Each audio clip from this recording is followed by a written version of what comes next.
আসসালামু আলাইকুম। জেপি রান্নাঘরের আজকের আয়োজনে সবাইকে স্বাগতম জানাচ্ছি রসালো ও মুচমুচে ইনস্ট্যান্ট জিলাপির রেসিপিটা দেখার জন্য। আজকের এই রেসিপিতে শুধুমাত্র ময়দা দিয়ে মাত্র 10 মিনিটে খুবই সহজে জিলাপি তৈরি করে দেখাবো।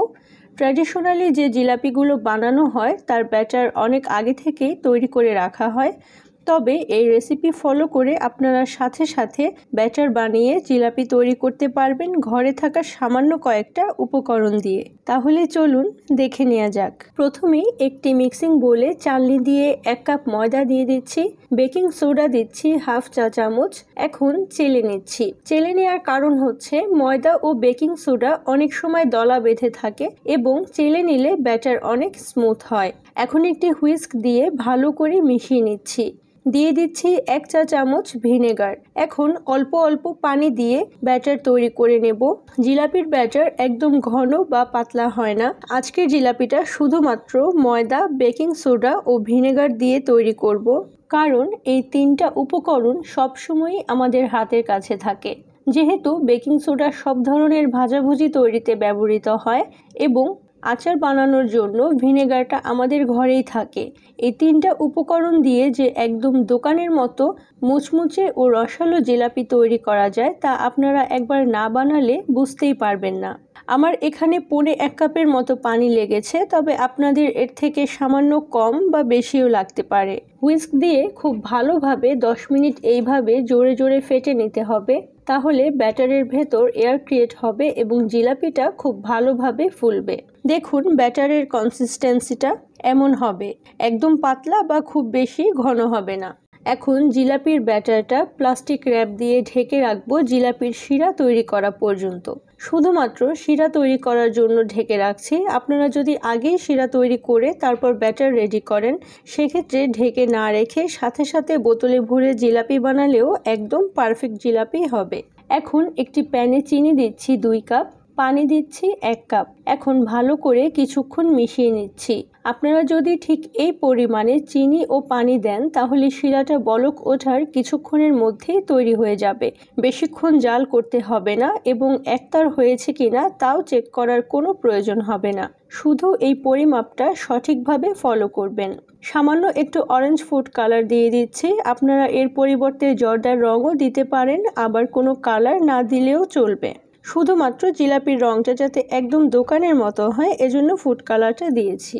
এখন শিরাটা যাতে জমাট বেঁধে না যায় এজন্য 1 টুকরো লেবু থেকে কয়েক ফোঁটা রস দিয়ে দিচ্ছি এর মধ্যে। আপনারা লেবুর পরিবর্তে 1-2 ফোঁটা ভিনেগার এক্ষেত্রে ইউজ করতে পারেন, তাহলে ঠান্ডা হওয়ার পরেও শিরাটা জমে যাবে না। শিরায় বলক চলে এসেছে, এরকম জাস্ট একটা বলক ওঠার পরপরই চুলাটা অফ করে দিতে হবে। এখন ঢাকনাটা দিয়ে ঢেকে এক সাইডে রেখে দিচ্ছি। প্লাস্টিক র্যাপটা তুলে আবারও কিছুক্ষণ ফেটে নিচ্ছি। এখন জিলাপির ব্যাটার আপনারা চাইলে এরকম পাইপিং ব্যাগেও নিতে পারেন, আবার এরকম টমেটো ক্যাচাপের বোতলেও ঢেলে নিতে পারেন। তবে আমি এর কোনোটাই নেব না, কারণ যাদের হাতের কাছে এই দুটোর কোনোটাই নেই তারাও যেন জিলাপিটা বানাতে পারেন। তো আমি এখানে একটা সফট ড্রিঙ্কসের বোতলে ব্যাটারটা ঢেলে নেব। এরকম বোতল আমাদের সবার ঘরেই আছে, শুধু বোতলের মুখটা ছিদ্র করে নিতে হবে। বোতলের ক্যাপটা আমি আগে থেকেই ছিদ্র করে রেখেছি, এখন ভালোভাবে লাগিয়ে নিচ্ছি। এখন একটি ফ্রাই প্যানে 1 ইঞ্চি পরিমাণ সয়াবিন তেল নিয়েছি। সামান্য একটু ব্যাটার দিয়ে চেক করে দেখছি তেলটা ভালো মতো গরম হয়েছে কিনা। যদি দেখেন ব্যাটার দেওয়ার সাথে সাথে এভাবে ভেসে উঠছে তাহলে বুঝতে পারবেন তেলের টেম্পারেচার ঠিক আছে। জিলাপি তৈরি করার জন্য তেলের টেম্পারেচার পারফেক্ট হওয়া খুবই জরুরি, কারণ তেল ঠিকমতো গরম না হলে জিলাপি ফুলবে না এবং বেশি গরম হলে ব্যাটার দেওয়ার সাথে সাথে পুড়ে যাবে। চুলার আঁচ এখন মিডিয়ামে দেয়া আছে। বিগিনার যারা আছেন তারা খুব বেশি ডুবো তেলে জিলাপি ভাজতে যাবেন না, কারণ এতে জিলাপির প্যাচ দিতে আপনাদের অনেক কষ্ট হবে। প্রথম দিকে 1/2 ইঞ্চি পরিমাণ তেল দিয়ে প্র্যাকটিস করবেন, পরে আস্তে আস্তে যখন হাত চলে আসবে তখন ডুবো তেলে ভেজে নেবেন। আমি যেহেতু রেগুলার জিলাপিটা তৈরি করি না তাই অতটা ভালো করে প্যাচ দিতে পারিনি। আশা করি আপনারা আমার থেকেও আরো সুন্দর করে জিলাপির প্যাচ দিতে পারবেন। চুলার আঁচ এখন মিডিয়াম ও লো এর মাঝামাঝি করে দিয়েছি। এখন আমি জিলাপিগুলো ভেজে নেব যতক্ষণ না এতে গোল্ডেন ব্রাউন একটা কালার আসে। জিলাপিগুলোর দুই পাশ উল্টিয়ে পাল্টিয়ে ভালো করে ভেজে নিতে হবে। জিলাপি ভাজা হয়ে গেছে, এখন উঠিয়ে সাথে সাথে শিরা দিয়ে দিচ্ছি। শিরাটা হালকা গরম হতে হবে, একেবারে ঠান্ডা হয়ে গেলে জিলাপির ভেতর রস ঢুকবে না, অর্থাৎ জিলাপি হবে একদম গরম এবং শিরা হবে হালকা গরম। উল্টিয়ে পাল্টিয়ে দিতে হবে যাতে সব দিকে সমানভাবে শিরাটা ঢুকতে পারে। জিলাপি শিরায় বেশিক্ষণ রাখা যাবে না, তাহলে আবার জিলাপি নরম হয়ে যাবে। 8-10 সেকেন্ডের মতো শিরা রাখলেই চলবে। আপনাদের সুবিধার জন্য আমি আরও একবার দেখাচ্ছি। এভাবে আমি সবগুলো জিলাপি তৈরি করে নিচ্ছি।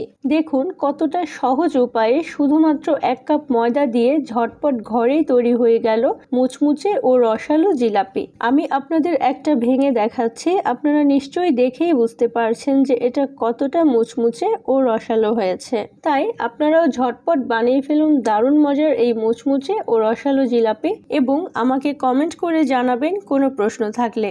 আশা করি আজকের এই ইনস্ট্যান্ট জিলাপি তৈরির রেসিপিটা আপনাদের ভালো লেগেছে। ভালো লাগলে লাইক দিয়ে উৎসাহিত করবেন। আরও নতুন নতুন রেসিপি পেতে হলে আমার চ্যানেলটি সাবস্ক্রাইব করুন এবং পাশে থাকা বেল আইকনে ক্লিক করুন। আর যারা আমার চ্যানেলটি সাবস্ক্রাইব করেছেন তাদেরকে অসংখ্য ধন্যবাদ।